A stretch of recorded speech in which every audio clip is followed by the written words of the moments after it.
It's time to ask a vet, and where we take your questions and information. The big one this month is ticks. So we have Dr. Deanne Krummenacher here today, and she is with Montgomery Animal Hospital to talk all about ticks. I know you have heard about this before. What is the deal this year? Oh my goodness, the ticks are everywhere. Thank you for having me on. So we had such a mild winter this year, and we had, this sounds crazy, but 2015 was a bumper crop for acorns.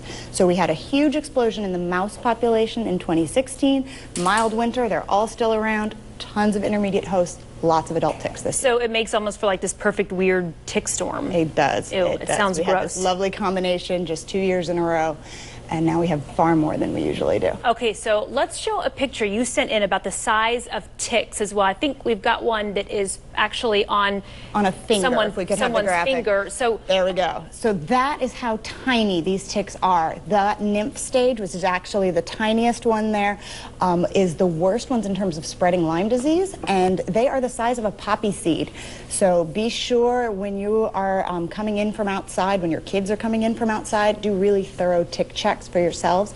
And my point for our pets is, unfortunately, they have fur. There is no way we are going to find something the size of a poppy seed. So we'll talk in a moment about the products we need to be using on them to protect them. Okay, so what kind of diseases are we looking at as far as ticks are concerned for pets and people? Exactly. So we all worry about fleas because they make our pets itch. We can see the fleas. Ticks are actually far more dangerous because they carry Lyme disease, they carry Rocky Mountain spotted fever. We have a couple maps for Lyme disease and ehrlichiosis. And what I want you to take away from this is just that these diseases are here in Hamilton County. They're here, they're in Indiana, they're in Kentucky, they're all over Ohio. And just these numbers are just 2017, just since January, we've already seen this number of cases of positive. So that shows you that explosion that we've seen this year. Yes. So this is a serious problem, and we need to make sure that our pets are protected. You have kind of a bevy of different protection yes. here. So what do we need to know? The first thing I said to her when she laid this down is, what do I need to give my dog? Yes. She said she's already on this. She's fine. So tell me about these. So there are different ways to protect your pets against fleas and ticks, and this goes for cats and dogs. Topical products are the ones that have been around the longest. Frontline is available just about everywhere. It's a great brand, great product. Do beware of some of the imitators that say they're just like Frontline.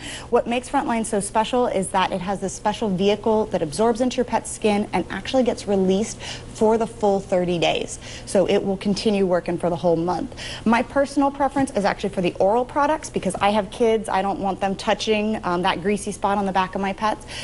There are 3 different oral products. They all work great. The Simparica, the NexGard, you use once a month. The Bravecto, you use every 12 weeks.